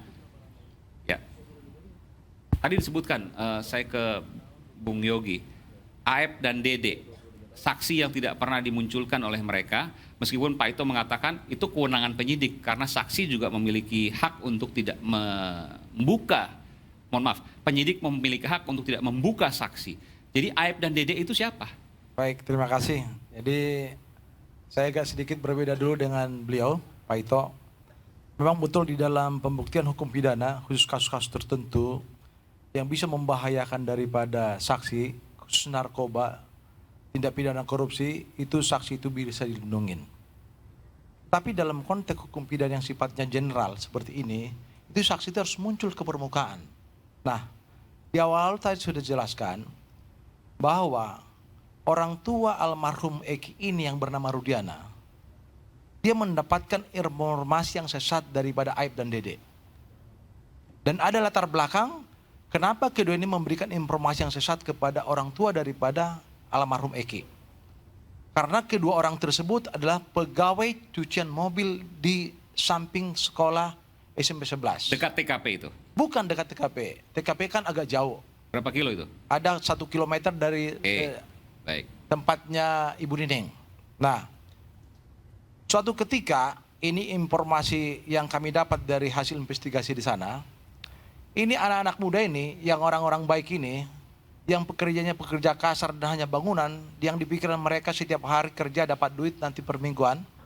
Suatu saat pernah menemukan kedua orang ini membawa wanita yang gak bener ke tempat cucian mobil, sehingga ditegur supaya mereka tidak membawa wanita ke tempat cucian mobil, karena orang itu bukan orang asli orang sana. Jadi untuk menjaga ya kredibilitas daripada lingkungan itu, akhirnya mereka ditegur. Oleh Aib dan Dede itu? Bukan, oleh anak-anak muda ini. Oh, si Aib dan Dede itu? Ditegur. Oke. Maka informasi itulah yang disampaikan oleh Aib dan Dede kepada orang tuanya, bahwa di malam kejadian itu ada anak-anak muda berkumpul di sana. Sehingga terbentuk opini yang salah daripada Pak Rudiana yang notabene punya putra almarhum Eki. Oke, itu tanpa diolah dulu terlebih dahulu, sehingga ditangkapin mereka tertanggal 31. Tahu dari mana Anda bahwa itu Pak Rudiana yang kemudian melakukan proses investigasi soal itu? Karena mereka tahu para terpidana ini. Kalau yang menangkap itu Pak Rudiana dan anggotanya. Itu asumsi Anda bahwa yang melakukan Bukan. investigasi adalah Bukan. Pak Rudiana? Ya. Kami juga sudah mengundang Pak Ya. Rudiana, Ibtu Rudiana. Ya. Dari Satuan Narkoba. Narkoba. Itu ayah Eki, korban. Iya. Nah, sehingga bila mana pada saat itu informasi itu dimatangkan dulu dalam konteks penyelidikannya, betul nggak informasi itu terkait dengan peristiwa yang ada di sana hubungannya dengan satu pembunuhan atau kecelakaan? Jadi maksud Anda si orang yang ditegur oleh pemuda-pemuda tadi sakit hati, lalu bercerita tidak benar ke investigator, penyelidik waktu itu yang merupakan ayah dari Eki. Itu dugaan. Oke, Pak Ito boleh nggak jawab soal itu, Pak? Sebetulnya kalau di dalam proses peradilan ya Mas Aiman, kalau hakim tidak yakin pasti dia akan minta. Karena sumber beritanya kan dari Aib dan dari si Aib ini kan ya. Dan juga kita melihat bahwa apa yang disampaikan Bang Yogi ya itu versi beliau kan. Satu hal lah itu, Karena kan kita tidak tahu betul menit demi menit, detik demi detik. Karena dalam hukum pidana itu kan ada locus delicti, ada tempus delicti. Tempus delicti ini bisa berubah. Ada lokasi dan waktu. Ya, saya melakukan kejahatan di sini jam 10 titik. Tapi jam 12 saya udah berada di tempat yang lain. Bisa saja itu ya. Saya tidak berasumsi ini adalah menurut teori hukum penyidikan. Kemudian yang kedua, kalau dikatakan informasi yang sesat, ini juga hati-hati juga gitu. Karena berarti di sini jaksanya juga sesat, hakimnya juga sesat kan? Hati-hati, kita bicara masalah ini kan harus dibuktikan bahwa kalau hakim ini menentukan seseorang yang masih muda dengan hukuman seumur hidup, itu betul-betul suatu hal yang di dalam hati nurani pertimbangannya luar biasa. Apalagi dari pengadilan negeri, pengadilan tinggi sampai Mahkamah Agung. Nah, sekarang tinggal belum Mahkamah Agung, Pak, masih pengadilan tinggi. Sudah kasasi. Belum kasasi. Jadi sudah kasasi. Kami terlewat. Karena tidak mendapatkan relas pemberitahuan. Jadi tidak pernah kasasi, Pak. Hanya banding di pengadilan tinggi. Menurut pengacara. Betul. Waktu habis. Jadi bisa pengadilan. Bisa saya tambahkan, Pak Iman, supaya tidak terputus nih penjelasan saya. Jadi fakta persidangan ini ada kewajiban saksi untuk menghadirkan saksi-saksi bagaimana di dalam lampiran berkas perkara. Ini untuk yang 2 orang ini, sudah kami minta kepada ketua majelis agar tetap dipanggil dan dihadirkan. Tapi alasan jaksa susah untuk menghubungi. Bagaimana mungkin seorang saksi dibuat BAP-nya dan ada dalam berkas perkara, alasan sederhana. Tapi tadi seperti yang Pak Ito sampaikan, bagaimana mungkin hanya keterangan dari 2 saksi, lalu kemudian saya sampaikan ya, polisinya, jaksanya, hakimnya, semua salah memutus, kan nggak masuk logika. Bukan begitu. Kalau saya begini, proporsional di dalam konteks pembuktian harus terukur. Keterangan saksi harus juga bisa dipertanggungjawabkan, baik dalam waktu diberikan keterangannya di hadapan penyidik maupun di pengadilan. Tanpa itu, ini bisa saksi rekayasa. Nah, makanya kami minta pada majelis hakim yang menyidangkan agar jaksa menghadirkan kedua orang tersebut di ruang persidangan. Oke, ya satu hal, oke baiklah. Tapi logikanya Pak Yogi, apakah mungkin hanya karena keterangan 2 saksi yang 1 bukti itu, 2 bukti berarti Pak Ito? 2 bukti katakanlah, 2 bukti itu, lalu kemudian mempengaruhi polisi, jaksa hingga putusan hakim, sulit untuk ada di bayangan saya. Oke, selanjutnya boleh saya jelaskan dalam fakta persidangan. Ya, dari 7 tersangka, sekarang terpidana mereka. Ya. Yang disidangkan secara bersama. Walaupun sebenarnya persidangan itu pada awalnya 2 season. Karena ada 2 berkas perkara. Di mana 1 berkas perkara itu ada Eko, tadi orang tuanya, dan Ripaldi. Dan 1 berkas perkara lagi berisi 5 orang tersangka. Nah, kita sepakat untuk mengurangi waktu persidangan. Sehingga disatukan persidangannya. Yang menariknya, ada tersangka Ripaldi alias Ucil. Yang tidak dikenal oleh klien kami, yang 5, termasuk juga Sudirman. Itu secara terang benderang di dalam ruang persidangan, hakim juga bertanya termasuk kami. Tidak mengenal satu sama lain, tapi digabungkan dalam 1 perkara tuduhannya 340. Tidak logis. Pembunuhan berencana, oke. Ya. Yang kedua, Ripaldi ini ada kasus tersendiri dia, membawa samurai. Dan sudah diproses di kepolisian. Artinya tanggal 30 itu dia sudah diproses dengan sangkaan membawa samurai. Artinya undang-undang darurat. Kepolisian yang beda. Di sektor kalau tidak salah ini. Nah, lalu. Izin Aiman, Bang Yogi pada waktu pengadilan itu ya, ataupun proses mendampingi itu, ada perasaan tertekan nggak waktu itu? Jelas. Hah? Jelas, kita di demo. Di demo? Di demo. Ini fakta baru lagi nih. Iya. Oleh? Oleh pokoknya yang merasa tidak suka kami untuk membela mereka. Karena stigma di sana mereka adalah pembunuh dan pemerkosa. Apakah itu bisa saja kan warga dan lain sebagainya yang kemudian punya simpati? Itu suruhan. Dari mana Anda bisa bilang itu suruhan? Lah kita lihat sendiri kok. Kalau masyarakat yang normal tidak mungkin melakukan action-action yang sifatnya ini mengarah kepada kekerasan kepada kami. Sampai ruang persidangan aja digedor-gedor. Terus Bapak mau saja perkaranya digabung gitu. Kenapa nggak mengatakan nggak bisa digabung ini, Bapak? Jadi begini, kami waktu itu sepakat untuk menghemat waktu. Karena terkadang ini berapa jam harus menunggu. Karena kasusnya sama, tuduhannya sama 340, 338 termasuk juga juntonya pasal 81 Undang-Undang Masalah Peradilan Anak, ya. Akhirnya kami sepakat. Sebenarnya itu nggak ada masalah. Tetapi yang menariknya di dalam perkara ini sangat tidak etis apabila kita bicara dalam konteks dynamicnya, penyertaannya, pembantuannya. Mungkin nggak satu kumpulan orang mereka dituduh melakukan satu kejahatan tidak saling mengenal. Itu omong kosong. Nah, Bapak nggak walk out, misalnya ya, ketika 2 saksi yang Bapak anggap penting sekali ini nggak dihadirkan atau ini digabungkan orang yang nggak ada relevansinya, Bapak sebagai pengacara nggak walk out misalnya? Begini, kami tetap menghormati peradilan, walaupun upaya itu sudah kami sampaikan kepada Inilah hakim. akibatnya ya. Sampai yang Mungkin boleh berikutnya. saya potong sedikit Pak. Jadi kalau polisi sudah melakukan eksaminasi, karena ini satu proses peradilan yang sampai inkrah. Sepengetahuan saya kalau inkrah itu kan sudah Mahkamah Agung Pak ya. Nah berarti harus ada juga eksaminasi dari kejaksaan. Kejaksaan punya komjak, kemudian pengadilan punya komisi yudisial. Ya saya kira mungkin kalau kita mau melihat kasus ini secara utuh, jangan hanya penyidik saja yang melakukan eksaminasi, tapi yang rangkaian sistem peradilan pidana baik kejaksaan maupun pengadilan juga mereka punya komisi kejaksaan, mereka punya komisi yudisial. Tentunya semua harus terlibat saya kira, sehingga kasus ini utuh dilihatnya. Ya, ketiga-tiganya eksaminasi itu. Menurut saya demikian gitu Pak. Oke, diperiksa kembali lah gitu ya. Saya bisa lanjutkan Pak. Saya akan memberikan kesempatan nanti Pak. Supaya clear sudah. dulu, supaya Iya, clear karena dulu. kita harus break, nanti saya akan berikan kesempatan lagi kepada Bapak. Dan juga Bung Reza saya belum beri kesempatan dari tadi karena saya di luar perkiraan saya ternyata ini banyak fakta baru.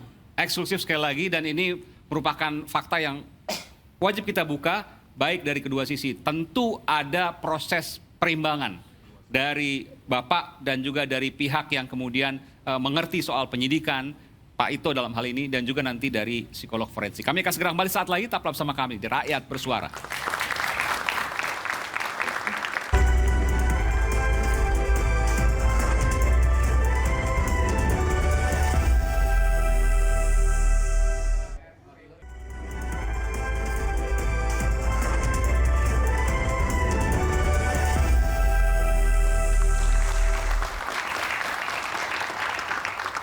Masih bersama Rakyat Bersuara, bersama saya Aiman Wicaksono. Sekarang saya ingin menuju ke desa Banjarwinangunan. Ada kepala desanya di sana yang disebut dengan Pak Kuwu, Pak Sulaiman namanya. Saya ingin menuju ke sana. Kenapa saya mewawancarai beliau? Karena sempat disampaikan bahwa buron ketiga orang, yang ternyata ada 4 orang di BAP ya, itu kemudian disebutkan berada di desa Banjarwinangunan, Kabupaten Cirebon, Jawa Barat. Banjarwangunan, betul. Saya ke Pak Kuwu, Pak Kepala Desanya, Pak Sulaiman. Selamat malam. Assalamualaikum, Pak Sulaiman. Waalaikumsalam. Selamat malam. Iya. Pak Sulaiman sempat kaget waktu disampaikan ada dugaan bahwa buron pembunuh Vina ada di desa Bapak, warga desa Bapak. Betul? Betul. Saya sangat kaget sekali karena tiga-tiganya DPO itu dari Bapak. Tiga-tiganya. Siapa namanya? Bapak masih ingat kan tiga-tiga itu ada Peggy atau Perong, siapa lagi? Yaitu Peggy alias Perong, Andi, sama Dani. Dani, oke. Ada nama-nama itu di desa Bapak? Halo, ya. Ada nama-nama itu di desa Bapak? Kalau Peggy itu nggak ada. Tapi kalau Andi juga ada kebanyakan, Andika, Andi Setiadi, jadi banyak, tapi tidak sesuai dengan apa yang dirilis oleh DPO itu. Usia dan Dani kemudian juga ya sebagainya. ada, bukan juga sama, nggak ada juga, tapi nama sih ada, tapi ada yang udah dewasa, ada yang udah tua, nama-nama itu. Oke, jadi nggak sesuai dengan profilnya. Betul. Sempat diperiksa juga Bapak mungkin di pihak kepolisian waktu itu? Kalau diperiksa itu enggak, cuma dari kepolisian, dari Babinsa, Babinkam, sama dari petugas desa juga langsung ngecek ke nama itu, tapi tidak sesuai juga. Oke. Dan memang ternyata itu bukan data yang fix ya, artinya bukan data yang valid, tapi ada kemungkinan bahwa ada di desa sana, tapi bisa juga kemungkinan di desa lain. Tapi intinya bahwa Bapak mau menyampaikan kecil kemungkinan buronan itu ada di desa Bapak, seperti itu? Iya, betul. Kecil kemungkinan, atau malah tidak, kayaknya tidak ada kan gitu di sini. Tidak ada. Dari mana Bapak bisa mengatakan keyakinan itu? Tidak ada. Karena satu juga alamatnya juga nggak jelas, nggak ada foto juga, dan sampai saat ini udah 1 minggu tidak ada titik terang juga, belum ada kabar yang signifikan. Terus ini juga yang termasuk Peggy juga, itu kan di saya juga ada Egy Setiawan, Egy Saputra juga, tapi ya nggak ada semua kan gitu. Usianya tidak masuk, karakternya tidak masuk. Iya, usianya juga jauh. Usianya sekarang cuma 23 tahun. Oke, ya. Berbeda. Kalau sekarang harusnya 30-an tahun tuh Pak ya, karena 8 tahun lalu. Baik. Jadi apa yang mau disampaikan Bapak ini untuk sekaligus klarifikasi nih Pak kepada seluruh publik dimanapun berada? Ya, intinya kami selaku kepala desa membantu, siap membantu kalau memang diperlukan dari pihak kepolisian, baik untuk mencari atau apa kan. Baik. Tapi mudah-mudahan kami berharap TPA itu tidak dari desa kami, desa Banjarwangunan. Baik, dan Bapak meyakini itu. Baik, terima kasih Pak Kuwu, Pak Kepala Desa Banjar Winangunan, betul ya? Banjarwangunan. Banjarwangunan di Kabupaten Cirebon, Jawa Barat. Terima kasih, selamat malam, sehat selalu Pak. Baik. Masih ada keluarga, nanti saya akan. Ya, terakhir saya ingin ke keluarga dulu sebelum saya ke Bung Reza. Bapak Ibu masih berada di sana. Saya minta satu aja terakhir, apa yang Bapak Ibu ingin sampaikan? Silakan Bapak Ibu. Kami ingin anak-anak kami bebas, Pak.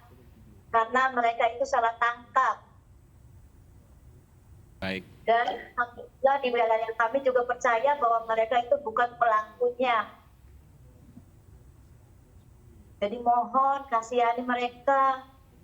Mereka hanya kuli bangunan, yang nggak punya orang tua, nggak punya motor. Bahkan rumahnya dijual karena ingin membayar nyewa pengacara. Kami semua udah nggak punya rumah, Pak. Udah nggak punya rumah, Bu? Iya, anak-anak kami itu udah nggak punya rumah. Karena rumahnya dijual semua buat biaya. Karena kami tahu mereka itu nggak bersalah. Maksudnya rumah Ibu dijual, rumah orang tuanya mereka ini? Rumah anak-anak itu dijual, Pak, buat... Oh, anak-anak itu sudah punya rumah sendiri gitu maksudnya, Bu ya? Dan itu dijual untuk biaya proses hukum kemarin? Rumah orang tuanya. Oh, rumah orang, ya artinya rumah Ibu dong, Bu? Atau salah beberapa yang lain maksudnya? Iya. Siapa yang sudah dijual rumahnya? Boleh? Kalau saya, Pak, udah dijual. Ibu Jadi sekarang saya- kontrak? Bukan, ikut ibu saya. Oke. Sekarang. Siapa lagi mungkin? Eka Sandi, Pak. Oke. Rumahnya juga dijual. Untuk biaya apa itu, Bu? Pengacara, Pak. Pembelaan, Pak, karena anak kami kepengen dibela. Ada yang bela. Baik. Biaya pengacara maksudnya gimana, Pak? Baik, terima kasih. Jadi sebelum kami ditunjuk sebagai lawyer, setelah dilimpahkan perkara ini ke Polda Jabar, memang sudah bersiliuran orang yang mencoba menolong mereka. Nah itu. Oke, jadi ada beberapa pengacara sebelumnya maksudnya, Pak? Ya. Kalau Bapak sendiri? Kami enggak. Sama Kami ketika mereka di Polda Jabar baru kami. Oke. Baru kami ditunjuk sebagai kuasa hukum. Jadi untuk Pak Yogi ini sama sekali nggak ada biaya ini, Bu, Pak? Enggak.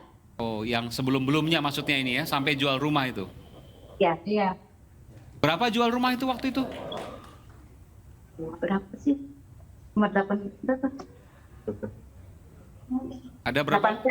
50? 80. 80 ada yang juta. Oke.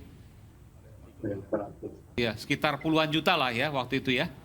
Iya. Baik, baik. Baik, Bapak Ibu, terima kasih sekali lagi. Dan tentu Bapak Ibu tetap punya hak untuk mengajukan PK ya, peninjauan kembali lewat Pak Yogi nanti dibantu. Ya. Baik. Ya, silakan. Ada yang mau disampaikan, silakan. Ya kan secara logikanya gini Bang, karena kan posisinya kan waktu malam kejadian itu kan posisinya kan beda, bukan di tempat kejadian. Posisinya kan di rumah Pak RT tidur sampai Iya, iya. Ya Pak, tadi sudah disampaikan. Nanti kita akan bahas juga soal itu. Terima kasih. Baik Bapak Ibu, sekali lagi terima kasih. Sekali lagi terima kasih telah bergabung bersama kami di Rakyat Bersuara. Sehat selalu dan tentu sekali lagi Bapak Ibu semua punya hak untuk kemudian melakukan peninjauan kembali nanti di tahap berikutnya, proses hukumnya. Baik, terima kasih. Salam sehat selalu untuk Bapak Ibu semua. Terima kasih. Assalamualaikum warahmatullahi wabarakatuh. Ya, saya ke Bung Reza ya. Ini mohon maaf Bung Reza, jadi terdorong jauh. Tapi ada positifnya juga. Kenapa? Karena Bung Reza adalah seorang psikolog forensik yang kemudian setelah mendengarkan ini, saya sendiri banyak data baru kemudian yang saya tangkap. Sebagai psikolog forensik saya ingin tanya ke Bung Reza, makin bingung nggak dengar semua ini? Makin banyak data baru, makin banyak fakta baru yang kemudian secara logika mungkin, lalu gimana ya kasus ini? Silakan. Memang ada kebingungan, tetapi kebingungan itu mudah-mudahan bisa saya sistematisasi sehingga sudah Jadi sempat bingung setelah mendengarkan jelas, ini? Jelas, tapi saya sistematisasi, kemudian kemarin atau bahkan sejak 2-3 hari lalu, saya mengambil inisiatif untuk menghubungi Komisi Yudisial, kemudian juga Posko Presisi Mabes Polri, Kompolnas, untuk paling tidak memberikan masukan konstruktif kepada mereka tentang bagaimana eksaminasi itu barangkali sepatutnya dijalankan. Boleh diberikan informasi apa? Masukan apa yang seorang Reza Indragiri berikan kepada Kompolnas, Komisi Yudisial, Presisi Polri, Poskonya? Kasih saya kesempatan bicara, jangan dipotong dulu ya. Silakan. Supaya terutama keluarga di Cirebon tidak salah paham. Ya. Begini, ketika saya menyimak narasi tentang sekumpulan anggota geng motor melakukan penganiayaan, pembunuhan, dan ruda paksa, naik pitam saya. Tapi betapa kecewanya saya ketika menyimak bahwa ternyata putusan hakim tanda petik hanya seumur hidup. Hanya seumur hidup. Dan saya semakin perih karena dalam salah satu kesempatan forum bincang dengan di Reskrimum Polda Jabar beberapa hari lalu, di situ juga ada Pak Yogi dan ada Bu Titin. Saya tanya kenapa hal ihwal terkait dengan perkosaan tidak Bapak sebut. Lalu beliau katakan, satu, karena tidak dilakukan uji DNA, dan yang kedua, karena pelaku tidak mengakui perbuatannya. Dari hal itu muncul pemikiran tentang sejumlah loopholes di kepala saya. Sejumlah loopholes yang berujung pada 2 pertanyaan. 2 pertanyaan inilah yang kemudian saya sampaikan sekali lagi ke Posko Presisi Mabes Polri, ke Kompolnas, dan juga ke Komisi Yudisial. 2 pertanyaan itu pertama adalah, benarkah terjadi perkosaan? Dan yang kedua, benarkah terjadi pembunuhan?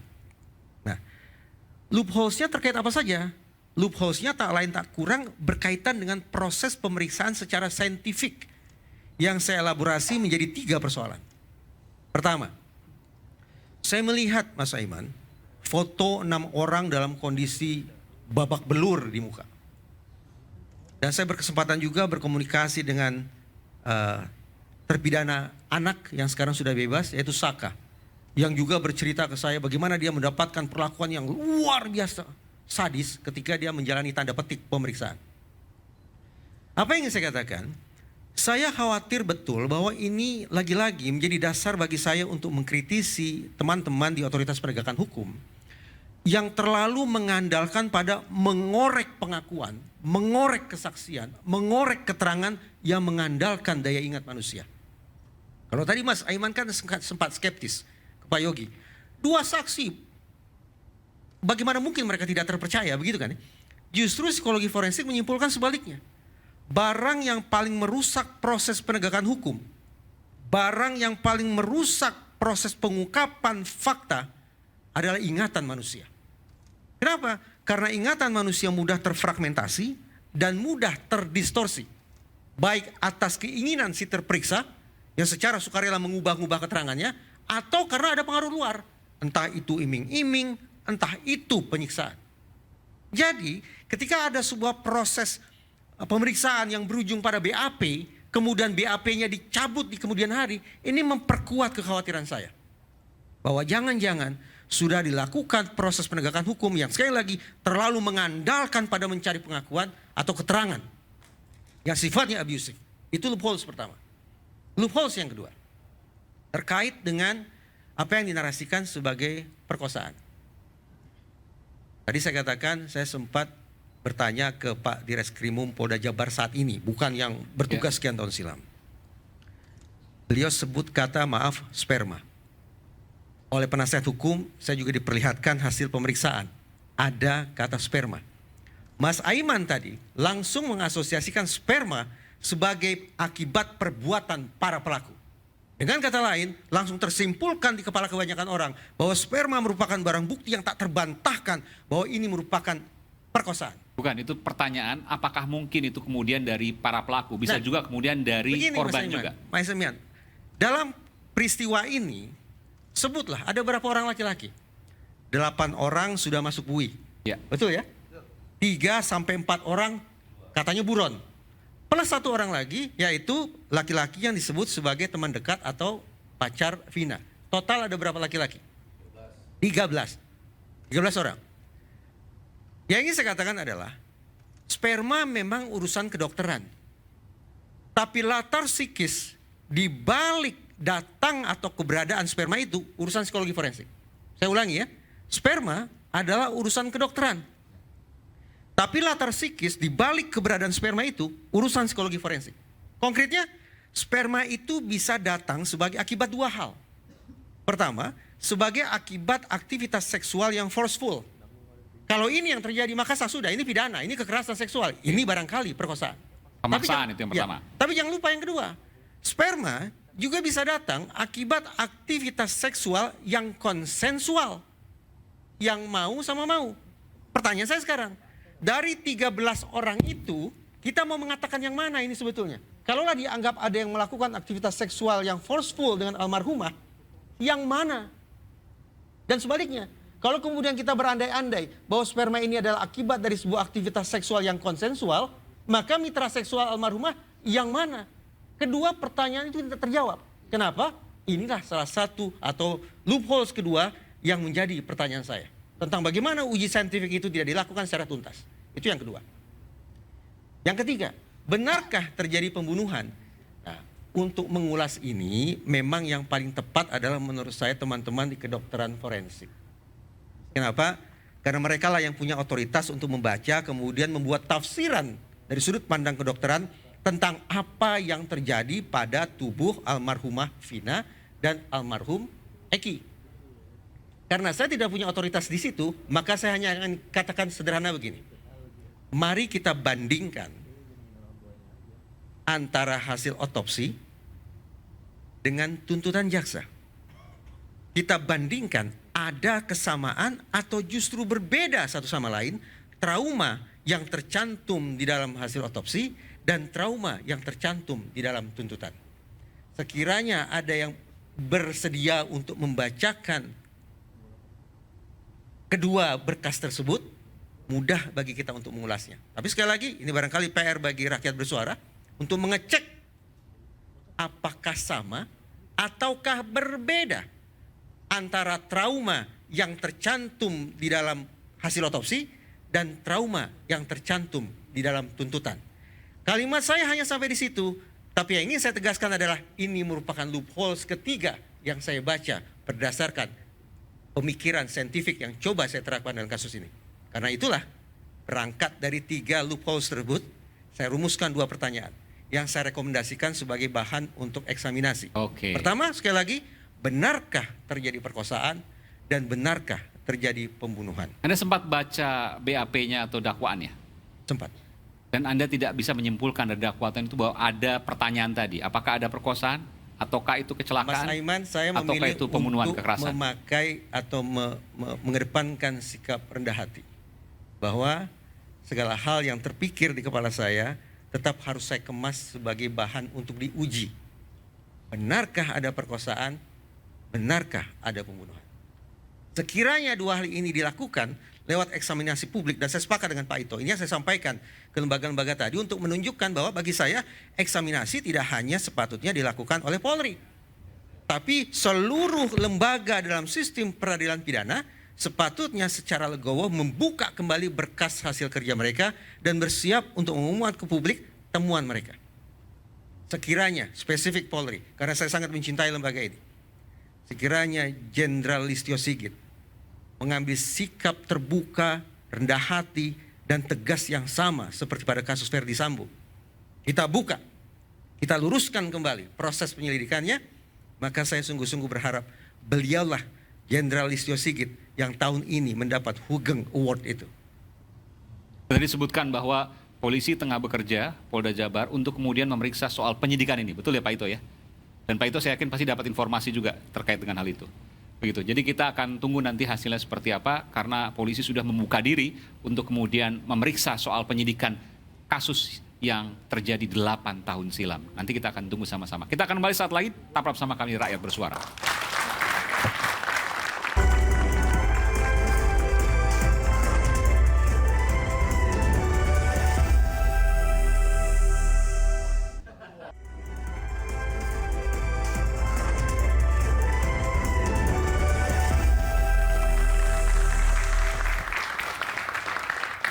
Sampai pada sesi terakhir Rakyat Bersuara pada malam hari ini, saya ingin memulai dengan pertanyaan. Ini sekaligus closing statement ya. ada kejanggalan tadi yang disampaikan bahwa ada, saya harus sampaikan di sini, ada, mohon maaf ya, sperma tadi yang disampaikan, tapi kemudian tidak pernah dilakukan tes DNA milik siapa tersebut. Dan datang akibat apa? Dan Akibat datang. forceful atau konsensual? Akibat pemaksaan atau Konsensual. persetujuan. Ya, mau sama mau. Mau sama mau. Oke, nanti kita akan, saya mungkin nanti akan minta Bung Reza untuk menjawab. Tapi nanti dulu, saya ingin ke Bung Effendi Ghazali dulu untuk membuka closing statement ini. Silakan. Saya kan lebih banyak mendengar ya, karena sekali lagi banyak bukti-bukti baru ya di acara ini. Kalaupun katakanlah ada semacam kepakaran, saya cuma ingin mengantar beberapa hal. Satu, ini mengutip apa yang ada di layarnya, kelihatan ada kata-kata kisah nyata ya.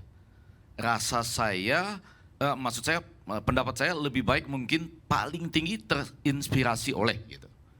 Karena kalau disebut kisah nyata, konteksnya dalam ilmu komunikasi, bagian mana yang betul-betul adalah nyata gitu. Atau bagian mana yang dianggap sebagai kebenaran dari film ini gitu. Karena saya menonton film ini berusaha membuat jarak ya. Rasa-rasanya seperti kesaksian yang muncul viral dalam konteks kesurupan tersebut. Tapi apakah itu bisa menjadi bukti ya pengadilan yang sudah bertingkat kan, karena sudah ada di pengadilan negeri dan pengadilan tinggi. Itu yang pertama. Yang kedua, beberapa penggambaran, tentu saja sutradara, produser, penulis naskah mencoba juga membuat penggambaran. Ada satu hal yang menurut saya berbeda pada malam ini, yaitu antara geng motor yang di film itu sangat, Anda juga menyaksikan ya, agak kelihatannya brutal, siap dari kelas tertentu gitu, bukan dari buruh. Sekali lagi saya tidak berbicara untuk semua yang lain ya, karena itu kan ada istilah matinya teks ya, ketika sesudah dilemparkan. Ini film ada gap antara film dengan kenyataan, jauh. Enggak, saya mau mengatakan ini bukan dokudrama. Ya, jadi ini bukan dokumenter, tapi ini biar bagaimanapun pasti ada bagian-bagian, saya nggak menyebut fiksi, tapi bagaimana merepresentasikan mati-mati.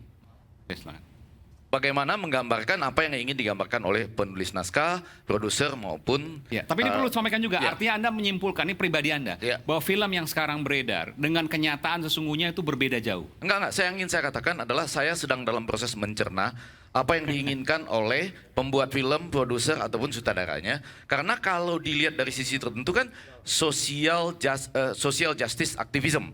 Ya, aktivisme keadilan sosial begitu ya.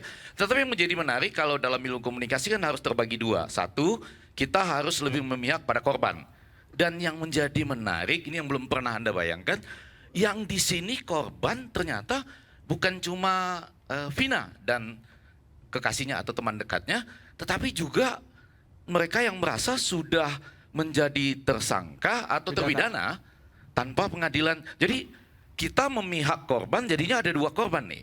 Nah, yang satu lagi yang dihindari itu jangan terjadi secondary victimization atau artinya diadili kembali gitu. Nah, salah satu yang muncul ini saya sudah lihat itu ya di media sosial, ayahanda dari Eki ya yang mengatakan bahwa dia juga sudah berusaha begitu ya. Jadi mohon doa gitu. Nah, itu barangkali yang muncul sebagai seperti mengulang kembali kesedihan buat dirinya. Sementara bagi yang berapa tadi ini yang sudah terpidana ditambah dengan keluarga Vina, justru ini ingin diangkat untuk bisa mendapatkan jalan keluarnya. Yang paling terakhir saya ingin menggarisbawahi bahwa ini belum selesai. Jadi jangan sampai kita membahas sesuatu yang belum selesai ini, jangan-jangan kita seakan-akan membahas yang tidak jelas tanpa ujung yang jelas. Terutama karena di berbagai tempat, misalnya sekarang ya, sudah akan ada pengacara yang terkenal dan mahal ini untuk salah satu pihak. Bagaimana pihak yang lain gitu ya, yang tadi sampai harus menjual rumah misalnya. Saya mulai memikirkan hal-hal yang seperti itu. Lalu ada saksi kunci, saya tadi mendapat tambahan banyak data dari Pak Ito maupun Bang Yogi bahwa ada saksi kunci sebetulnya dekat sekali tempat kejadiannya, bukan jauh, tapi yang menjadi masalah apakah betul-betul mereka bisa melihat dengan jelas malam hari itu Pak.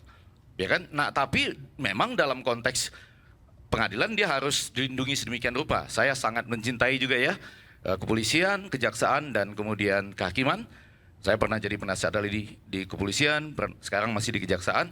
Saya rasa ujung acara kita pada malam ini adalah Aiman hadirkan kembali ketiga-tiganya yang kita ingin mendapatkan tadi ya, semacam eksaminasi.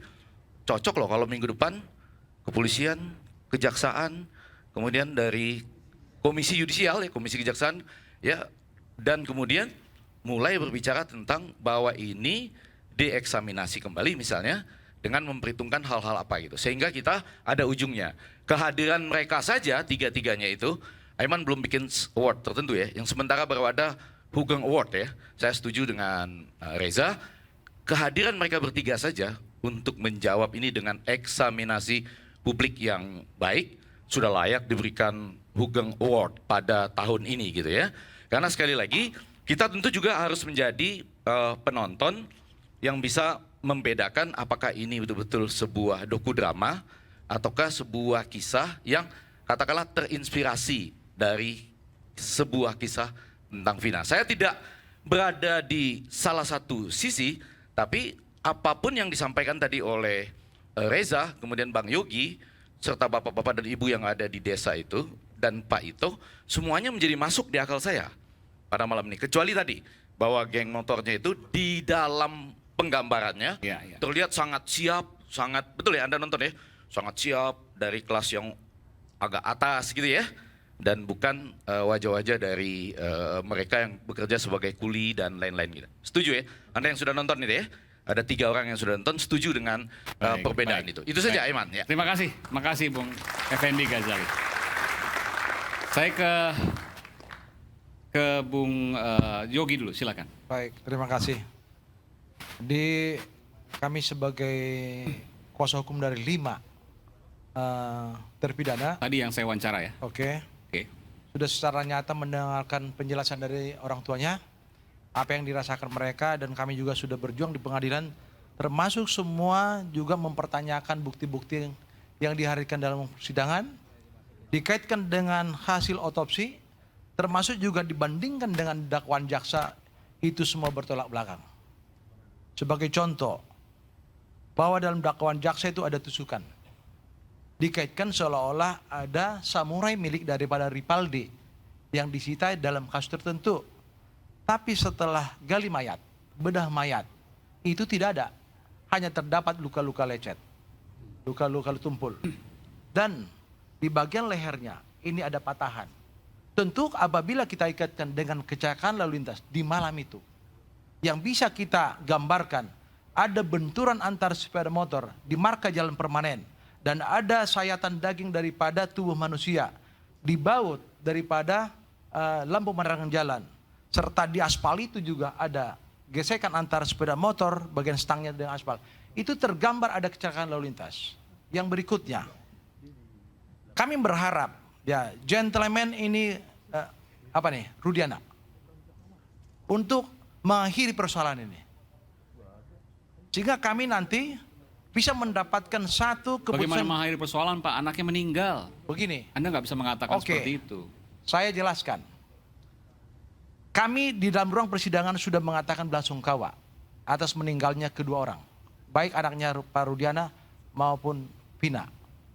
Tetapi jangan dikorbankan orang lain yang tidak ada hubungannya dengan meninggalnya mereka. Anda sampai saat ini masih meyakini bahwa itu bukan kekerasan, itu bukan perkosaan, tapi itu adalah kecelakaan tunggal. Betul.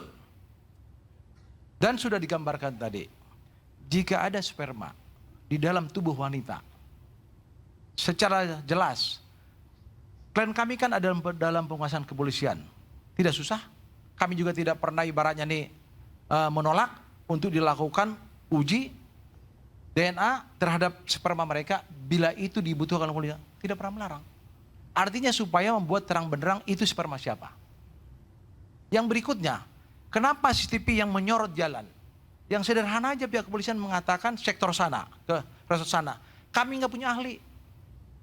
Ini kan terlampau dibuat-buat, terlampau naif. Seandainya bila mana pada saat itu ini semua diuji, selesai sudah. Oke, baik. Jadi 2 hal itu yang Anda menjadi pertanyaan. Jadi kami Anda berharap ya, apa tadi yang disampaikan tentang eksaminasi itu sangat penting. Ya. Supaya kajian terhadap kasus ini secara komprehensif bisa dilakukan, dan ada harapan buat kami untuk membebaskan mereka melalui peninjauan kembali terhadap Baik, kasusnya. baik. Terima kasih. Terima kasih Pak.